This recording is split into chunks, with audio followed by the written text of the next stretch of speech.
Olá, bom dia! A gente vai gravar aqui mais um vídeo aqui no canal e hoje a gente vai falar um pouquinho sobre você, né, que é uma solteira cristã, mas que almeja o casamento, né? A gente vai trazer uns conselhos aqui para você, segundo a palavra de Deus, né?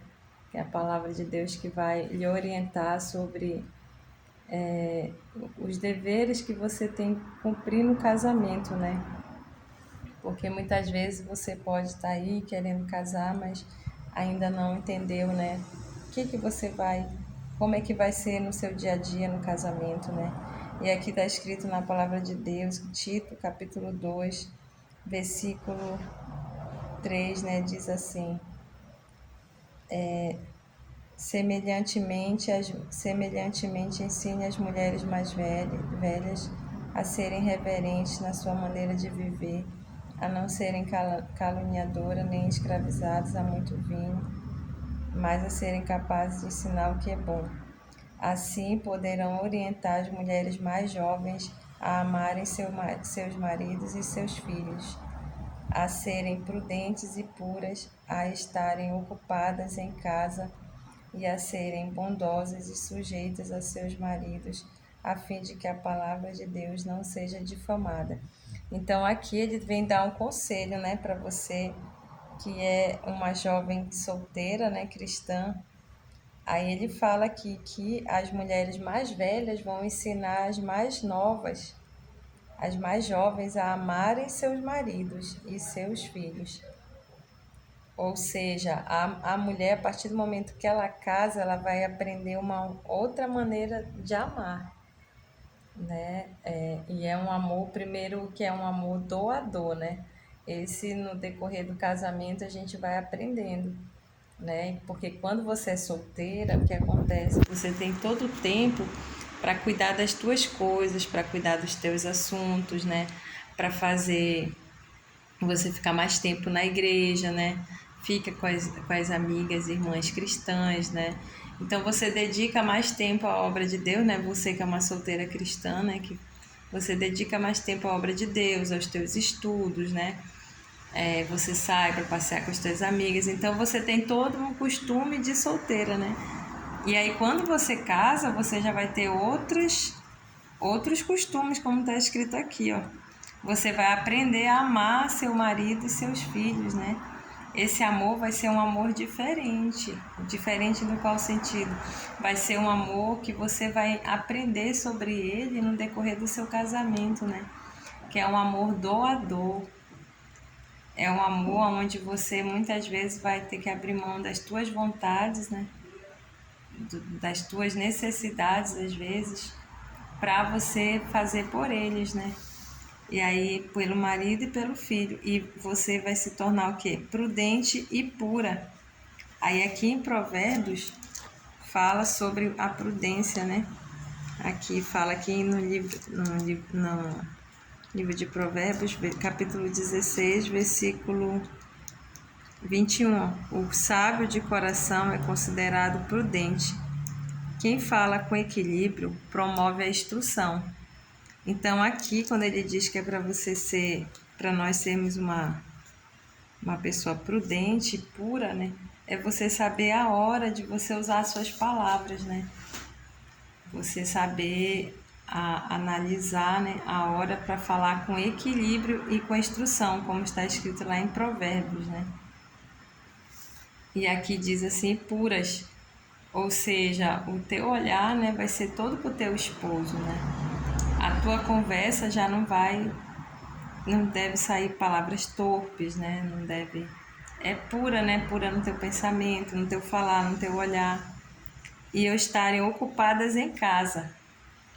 Ou seja, aquela vida que, né, muitas vezes você, como está solteira, você vai para casa da tua amiga, né?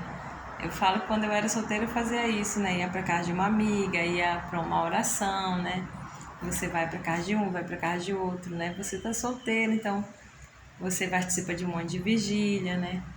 E aí, quando você casa, não, né? Você já vai ter o quê? Estarem ocupadas em casa. Você já vai se ocupar nas coisas da sua casa E também tem relação à questão da fofoca, né? Você já não pode mais, né? Nem solteiro nem casada, né? Não pode estar fofocando pela casa da vizinha, né? Andando por aí, ouvindo fofoca, falando fofoca, a fim de que a palavra de Deus, e aí diz aqui, ó, a serem bondosas e sujeitas a seus maridos. Então, quando ele fala para ser sujeito ao seu marido, não significa que você vai ser, digamos assim, uma escrava do seu marido, né? Mas você vai ter o seu momento também de a sua opinião, você vai ser auxiliadora, né? Você vai estar ali com ele, apoiando ele, esse sujeito aqui, mas quem vai tomar as decisões, né? Decisões na família, decisões sérias, é ele, né? Ele vai buscar em Deus as decisões para tomar para a família. E se ele perguntar a sua opinião, você também busca em Deus para poder você dar sua opinião, né? E vocês estarem na mesma concordância. Então, quando fala de sujeito, é nesse sentido, né? De que o homem, ele foi chamado por Deus para isso, né? Ele tem essa responsabilidade, né?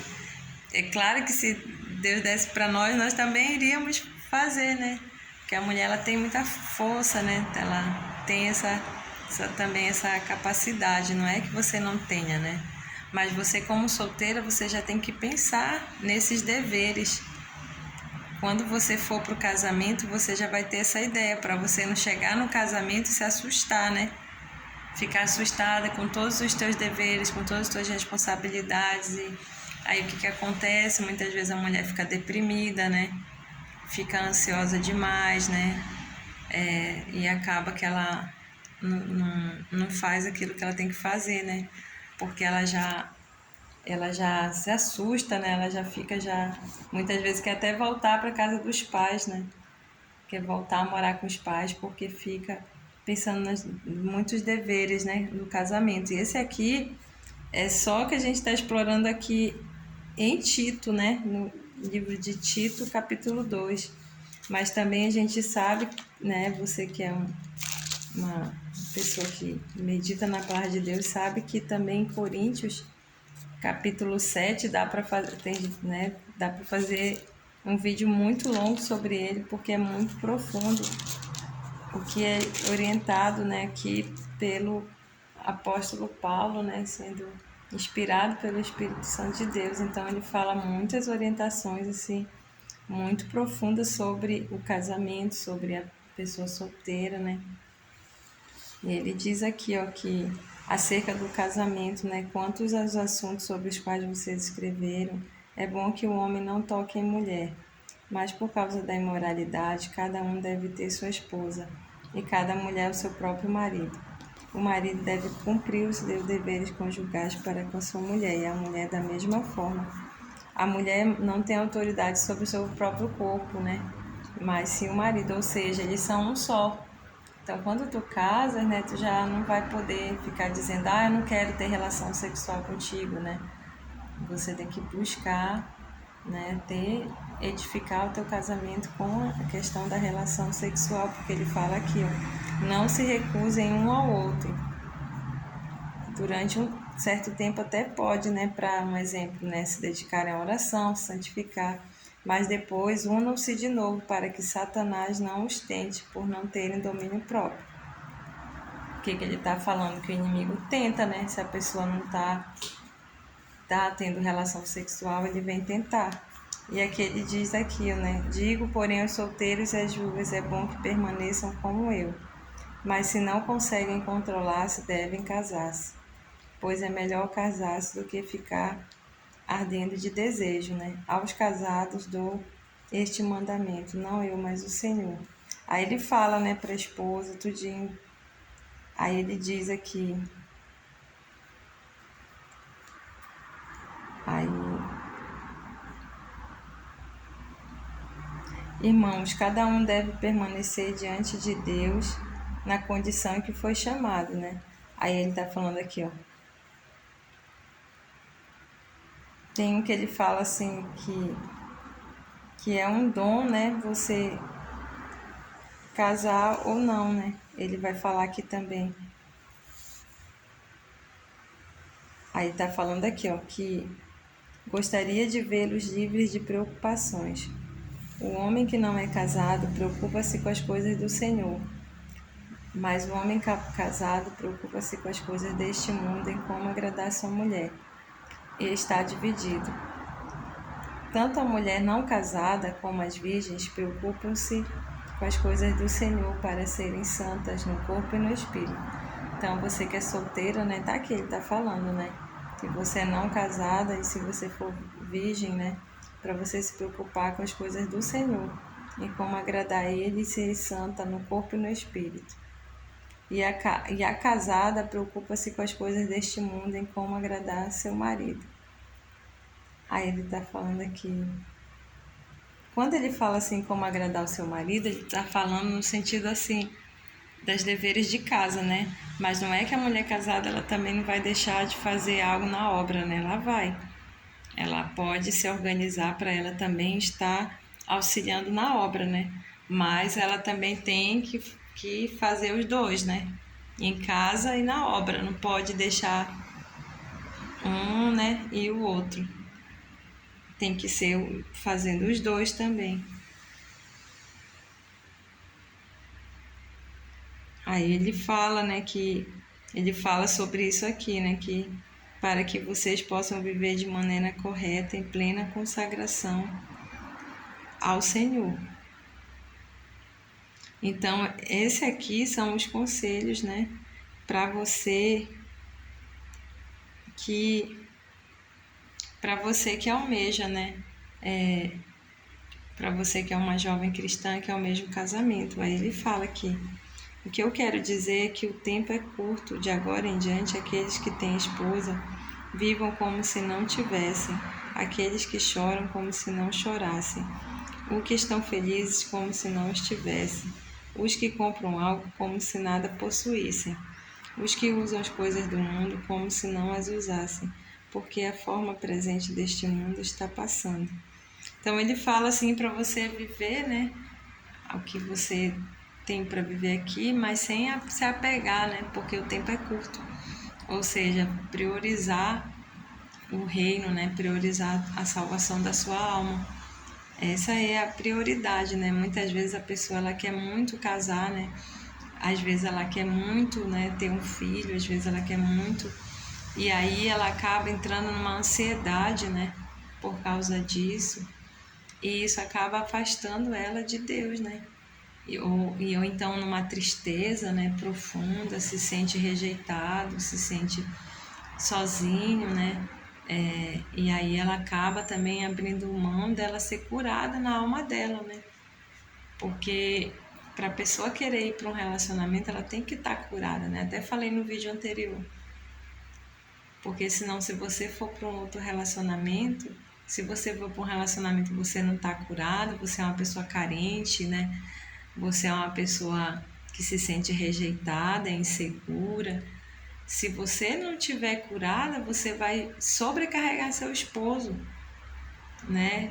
Vai querer que ele venha suprir tudo isso que somente o Espírito Santo de Deus pode suprir. E a mesma coisa o jovem cristão solteiro, né? Se ele não tiver com a alma dele curada, né? Se ele realmente não entender que somente Jesus Cristo pode curar a alma dele, né? Pode trazer a alegria verdadeira para a alma dele, ele vai querer buscar num relacionamento, ele vai se frustrar. E como o apóstolo Paulo está falando, né? O tempo é curto, ou seja, a gente não sabe, né? Nós não podemos deixar de preservar a nossa salvação. Todos os dias é dia da gente preservar a nossa salvação. Então, eu falo, né? Porque é uma batalha constante para você que é solteira, né? Para você que é solteiro. Muitas vezes você vê outras pessoas casando e você ficando solteiro. Não se preocupe, né? O que você tem que fazer é buscar em Deus o teu tempo, né? Se nesse tempo você tem esse dom, tem uma parte que ele fala sobre isso, né? Se você tem um dom para casar ou não, né? E aí você tem que buscar em Deus para saber. Porque muitas vezes você vai para um casamento porque todo mundo está indo, mas você nem nasceu para ser casado, você nasceu para se dedicar à obra de Deus, para ser uma pessoa solteira, né? Para a obra de Deus, em santidade, né? Porque para ser solteira, a gente vai fazer um vídeo falando sobre isso, né? Sobre o solteiro, os deveres do solteiro. Mas eu vim dar esses conselhos para você que é moça, né? Que quer casar, né? Para você prestar atenção, né? Analisar quais são teus objetivos, teus propósitos, né? Em querer casar, né? Para que você quer casar? Porque você vai ter muitas funções, né? Como é que fala? Você vai ter muitos deveres e vai precisar muita dedicação de você e muito amor, né? Tá bom? E aí são esses os conselhos, né? Para você que tá aqui no canal acompanhando, para você que é novo no canal, se inscreve aí, tá? Se inscreve que vai ter mais vídeos, né, como esse, falando para você que é um cristão solteiro, tá bom? Até o próximo, se Deus me permitir. Uma boa semana para todos aí.